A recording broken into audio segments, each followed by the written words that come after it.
बिस्मिल्लाहिर्रहमानिर्रहीम, अस्सलाम वालेकुम। मैं आपका भाई मोहम्मद सनाउल्लाह ख़ान एक बार फिर आपकी खिदमत में हाज़िर हूँ।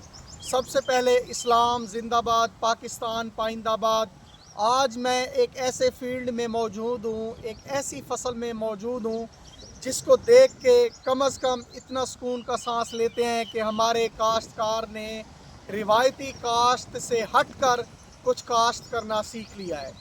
गंदम, कपास, गंदम, उसको छोड़ के हमारे किसान ने कम अज़ कम अवेयरनेस हासिल की है। कम अज़ कम रिवायती काश्त से हट कर एक ऐसी फसल उगाई है जो कि प्रॉफिटेबल भी है, जो कि सारा साल भी चलती है, जिसको बीमारियां भी कम लगती हैं और उसकी मैनेजमेंट भी जो है उसमें इतना ख़र्चा नहीं आता जितना कि हमारी कपास या गंदम पे आता है। जी, तो मैं इस वक्त मौजूद हूँ रूट ग्रास में, जिसको हम सराइकी में दुबई वाला घास, चाइना वाला घास, जावा ग्रास या इसके बहुत सारे नेम हैं, लेकिन इसका जो साइंटिफिक नेम है वो है साइप्रस रूटेंडस। इस वक्त मैं रूट ग्रास के फील्ड में मौजूद हूँ। मेरा कैमरामैन आपको दिखाएगा इस वक्त तमाम ये रूट ग्रास, जहाँ तक हमारी नज़र जाती है इस वक्त रूट ग्रास हमें नज़र आ रहा है। सबसे पहले हम इसके तैयारी के मराहिल में आते हैं। सबसे पहले ज़मीन की तैयारी होती है। ज़मीन को जो है वो रूटावेटर किया जाता है, लेज़र किया जाता है। कोई दोस्त रूटावेटर नहीं लगाते, लेकिन लेज़र तो ज़रूर लगाते हैं। ज़मीन की तैयारी के बाद इसका जो है वो बीज का मरला आता है। मेरा कैमरामैन आपको दिखाएगा कि तमाम फील्ड इस वक्त रूट ग्रास है और ये रूट ग्रास बहुत बड़े रकबे तक फैला हुआ है। उसके बाद ज़मीन की तैयारी के बाद जो आता है वो सबसे पहला मरला होता है बीज का। रूट ग्रास का जो बीज होता है वो 3 किलो फ़ी एकड़ जो है वो इसका बीज यूज़ होता है।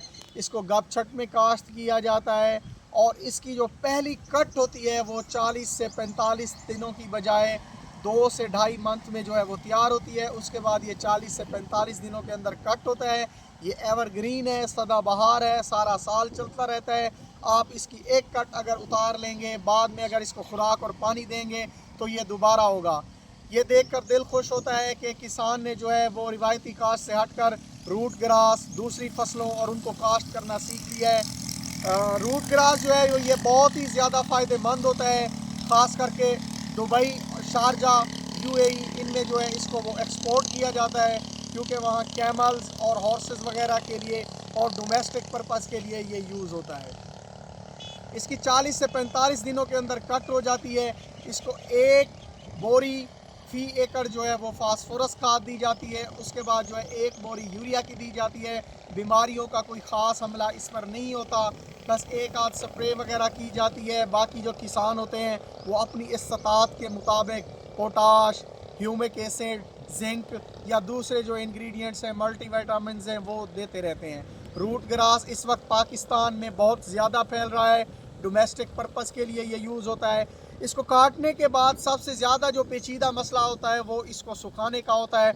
आपको सुखाने के लिए एक वास्ट फील्ड चाहिए, एक बहुत बड़ा फील्ड चाहिए जिसमें इसको सुखाया जाता है। उसके बाद इसकी गांठ भी बनाई जाती है और गांठ के बाद जो है वो इसको एक्सपोर्ट किया जाता है। मेरा कैमरामैन एक बार फिर आपको जो है वो रूट ग्रास का फील्ड दिखाएगा।